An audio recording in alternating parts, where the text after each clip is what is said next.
Two brothers who share a consciousness begin to experience turmoil in their lives when one of them starts keeping secrets from the other. The movie opens up with a man named Jonathan recording a video detailing his activity throughout the day. He then says to the camera that he has been feeling tired and wonders if the person watching the video has any idea why. After getting done with his chores and work, Jonathan goes to sleep at around 3 a.m. The next morning he wakes up in the bed next to his, and like clockwork, the first thing he does is watch a video of his brother, John, who looks exactly like him and shares the same body.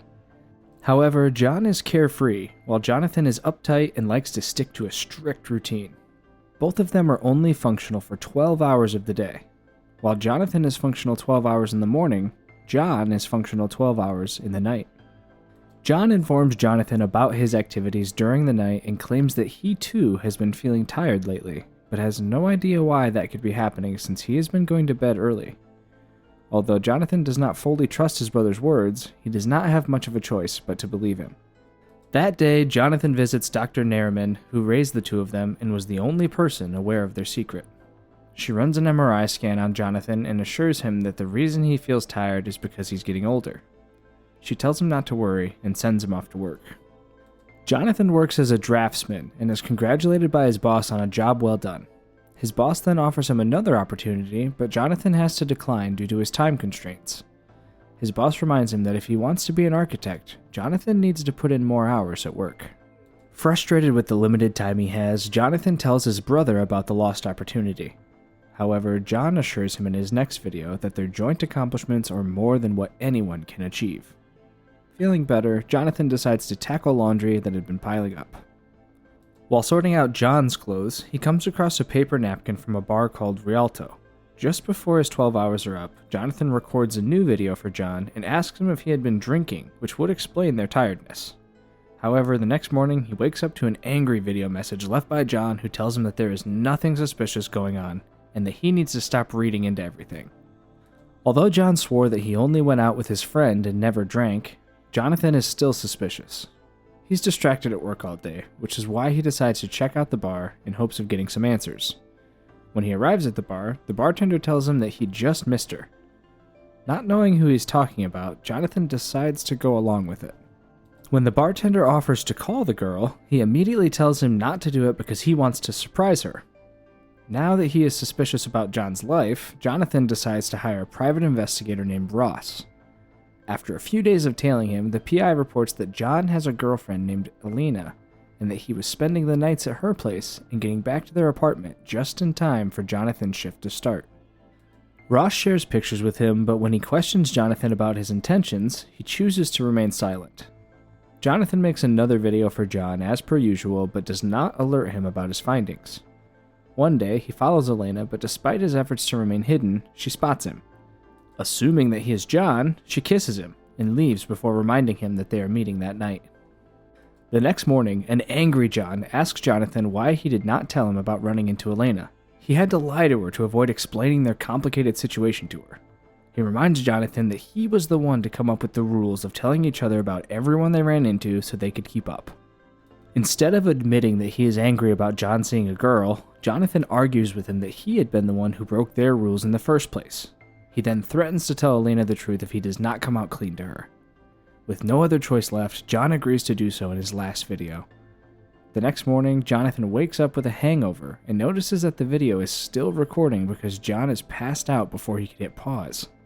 He replays the video and hears John say that he could not tell Elena the truth, which is why he broke things off with her. Satisfied, Jonathan gets up to resume his daily routine when the doorbell rings. He answers the door and finds Elena outside. Without saying hello, she walks into his apartment and asks him why he broke up with her. Feeling shy, Jonathan tells Elena that he is John's brother and that he does not want to see her anymore. When he asks her to leave, Elena calls his cell phone because she did not know that John had a brother. The cell phone starts ringing in Jonathan's pocket and he admits that he has been keeping John's phone with him. However, Elena refuses to budge, forcing him to reveal that he shares his body with John, who is active from 7 p.m. to 7 a.m., while he is active from 7 a.m. to 7 p.m. Despite his explanation, Elena thinks that he is lying and storms out of the apartment. As soon as she leaves, Jonathan records a new message for his brother telling him that Elena had shown up at their apartment and that he has told her the truth. He assures his brother that she won't be bothering them anymore and hopes that they can go back to their normal routine. The next morning, as per usual, Jonathan wakes up in his bed instead of on the couch. Taking this as a sign from John that everything is back to normal, he goes to the living room to watch the video left behind by his brother. To his surprise, he finds that there is no video left by John for him. Assuming that he is mad, Jonathan decides to give his brother some space, but 4 days go by without a single video from him. Worried, he goes to Dr. Nerman and informs her about John's disappearance. Unlike him, she is not worried and tells him that his brother must be upset with him and that he needs to give John space until he's ready to come back and communicate with him. She claims that it might be good for both of them to explore their lives separately. Although this does not sit well with him, Jonathan decides to follow her advice and goes about his days as usual. He even prepares food for him, until one day he notices that John has stopped eating it. Not being able to take it any longer, he decides to visit Elena at the bar and asks her if she has seen John. She refuses to talk to him, leaving him with no choice but to explain their situation to her. He reveals that at the time of their birth, the two brothers were abandoned at the hospital by their mother. No doctor could understand them until Dr. Nerman came along. She discovered their split personalities and began treating them. He then points to a small device behind his ear and tells her that it allows the two of them to share equal time during the day. He then confesses that he's worried about his brother and asks Elena to record a message for him in hopes that it will finally convince him to record another video. She reluctantly agrees to help and records a video for John. Jonathan is left disappointed once again when he finds that there is still no video from John. That day at work, Jonathan is approached by his coworker who asks him about his sick dad. He had been telling everyone at work that his father was sick, which is why he could not work longer hours. She invites him out to lunch, but he declines her offer by telling her that although his father is doing better, he has been having trouble with his brother. Several days go by and Jonathan starts picking up after John since he had started neglecting his chores. One day, Elena shows up at his apartment and the two of them end up talking for hours. She is curious about how things work for them, and Jonathan patiently explains everything to her.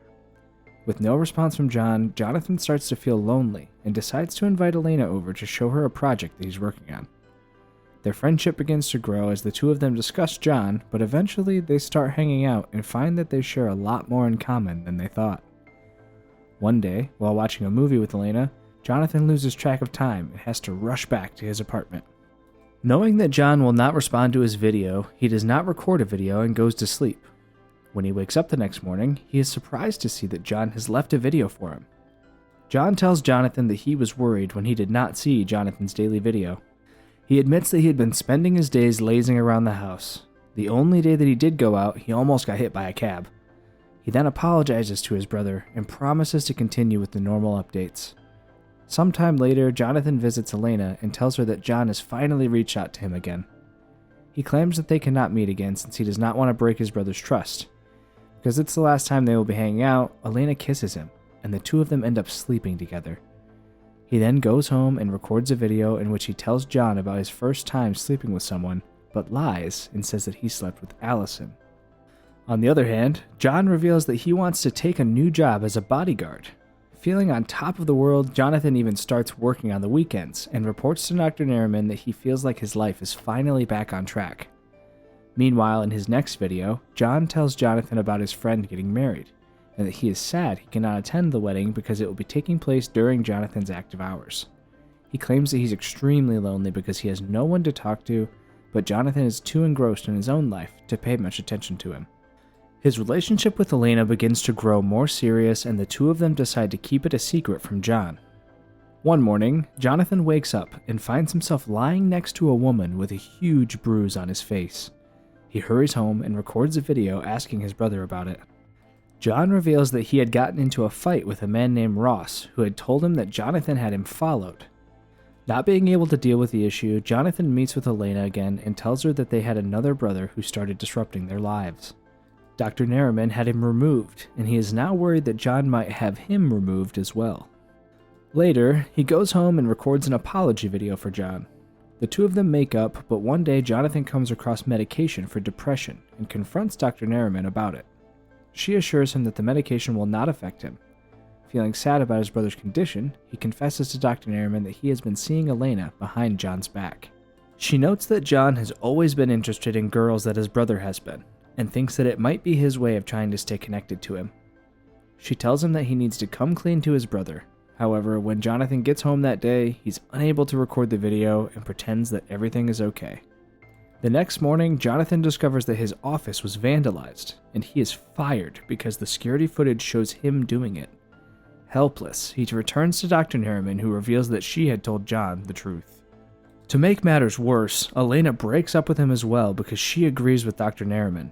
He then records a video apologizing to John before going to sleep.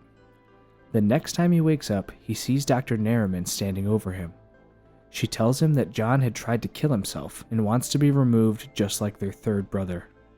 Jonathan does not want his brother removed and tries to apologize to him once again. However, as the days go by, he discovers that their shift timings have been shifting with Jonathan being active for longer. One morning, Jonathan wakes up and finds himself on top of a bridge. John had left a video message for him threatening to kill himself if he didn't let Dr. Nairman remove him. To stop John from killing himself, Jonathan restrains him to his bed right before shifting with John. This prevents John from getting out and doing anything irrational, but Jonathan notices that his shifts have been getting shorter and shorter. This continues to happen several times until Jonathan takes out the small device from his neck and loses consciousness. When he wakes up, Dr. Nairman tells him that John has been pushing into his consciousness because Jonathan's guilt is taking away his will to live. Once again, Jonathan blacks out, and this time when he wakes up, he finds himself inside a cab, heading towards the airport. Soon after, he blacks out again, and finds himself at the beach with the cab driver. John shifts his consciousness to the driver and asks his brother if he's okay.